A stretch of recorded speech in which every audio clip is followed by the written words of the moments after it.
तिलकारू लोग चल गए कि हुआ? सब चल गए, खाली एक जने बचल हम। कहाँ? दिखाई है बगलिया में। अच्छा, हमके लगा था तिलकारू लोग चल गए। नहीं भैया, हम देखत हैं। कहाँ? क्या तो हरे बगलिया में टीकाधारी। नहीं नहीं, ये हमारे पार्टी का आदमी हो, इनके तिलकारू लोग मत समझिए, नहीं तो दिक्कत हो जाएगी। अच्छा देखिए मास्टर साहब, हमके लगत बा कि धीरे धीरे मजे का टाइम हो गई और लोगन के नींद लगत हुई ना। 12:30 बजे था तो नींद का टाइम तो हो ही गई बा, लेकिन हम चाहत बनी ऐसा कोनो गीत बजा देता। ए मालिक, ऐसा कोनो गीत बजावा के जितना भाई लोग यहाँ बैठल दिखाई देते होन, आराम से घरे निकल जाए लोग।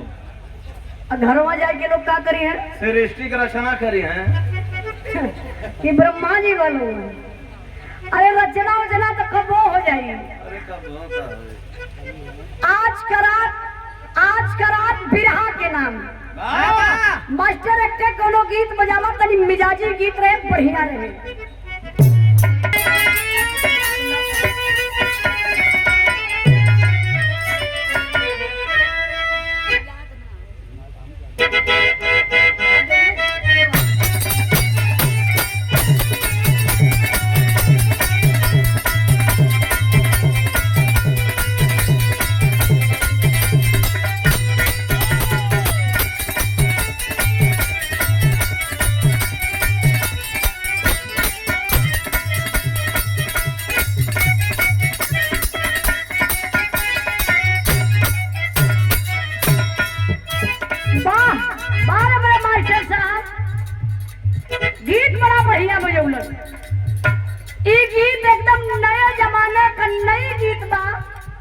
लेकिन ये गीत से मजा जितना नयका लोगन के मिली, उससे ज्यादा पुरनिया दादा लोगन के मजा मिल जाएगी। कोनो लड़की लड़का के प्यार के बीच का बात बा, कोनो लड़की लड़का के धोखा दे दहलस। हम बताइला प्यार करब कोनो गुनाह बात नहीं खे,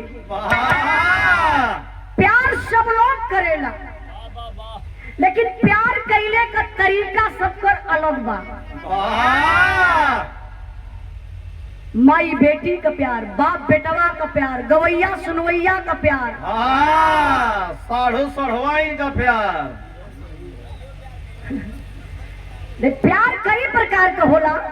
अब आशिका मासूका का प्यार थोड़ी ना होला, माई बिटिया का भी प्यार होला, लेकिन प्यार करे का सही तरीका, सही स्थान होके के चाहिए। पहले इस्तेमाल करो फिर विश्वास करो। जब जान गिला तो का चर्चा, कुल बात जान के अनजान ना बनल जाला। देखिए पहले का पुरानिया चाचा दादा लोग भी प्यार करत रहलन। ए लोगन का प्यार शुरुआत हो बरसीन में से, खत्म कहाँ हो? ऊख में जाके। अब हम का के बताइए, दादो लोग कहा तो ये कहो अमान के जमाने को बात ही कुल कैसे जान गई। अच्छा केहू कहा था कि अरहरी में, अच्छा मतलब प्यार। हाँ खाली मौका खो जाला प्यार। अरहरी का मतलब चला भैया, ये लोग अनुभवी आदमी हो तब बताओ तुम प्यार के बारे में ज्यादा। लेकिन हमारे नजर में तो प्यार वो है बाकी माई बिटिया का प्यार, बाप बेटवा का प्यार। पहले का चाचा दादा लोग भी प्यार करत रहलन, लेकिन ये लोगन के प्यार कैले का तरीका थोड़ा सा अलग रहे। इंद्राज भाई लेटर से काम चलाओ, लेटर से। जी अनपढ़ गंवार रहलू का करत रहा। खुरपा से निशान मारा चल जाए। कहाँ? रेलवे क्रॉसिंग के बैठल रहा। मान लो वही करसिया केहू जाए के दूसर बैठ गल तब। हाँ तो हो लाता मुक्की शुरू। ओ ये जबर परी ते रही। एकर मतलब पहले भी चच्चा प्यार में रिस्क रहल। अरे भैया पहले बहुत बड़ा रिस्क रहा। कैसे? कौनो लोकेशन ना मिले, बैठ टुकु टुकु ताके। अच्छा भैया तो के बतिया बतावा लगे मास्टर साहब देख ला अरे हमारे मास्टर साहब ना हाँ छिंदड़ा विभाग का अधिकारी हूँ। मास्टर वह गीत बजौले वो कोनो लड़का के धोखा दे डाले बा। उ लड़का बेचारा फोन करके एक दिन अपने प्रेमिका से कहलस, क्या कहलस मास्टर साहब?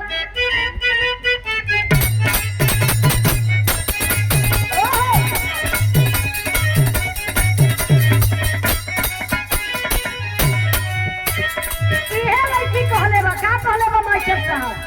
ओहो लड़का कहत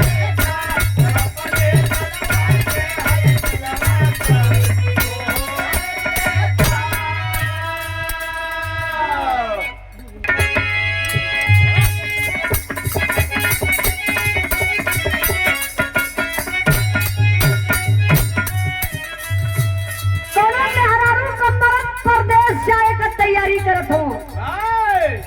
मेहररुआ जाए के कोई दुआरे थे कुआं रहल, कुआं में जाए के दोनों गोड़वा लटकाई के बैठ गई। मर्द बेचारा देखला मेहरारू का हालात कल सही देखा। हम जा थैला परदेश है हमरे समनवा कुआं में लटकली है। ऐसा न हो कि हम चल जाइए तब लई डूब के मर जाए। मर्द है कलाई पकड़ के इसे खींचत बा। मेहरुआ कलश खींचा मत, आज हम डूब के कोइया में मरब। अच्छा मरी काहे बदे बेचारी दुल्हन बतावत बा, डरत बा। ए अरे जो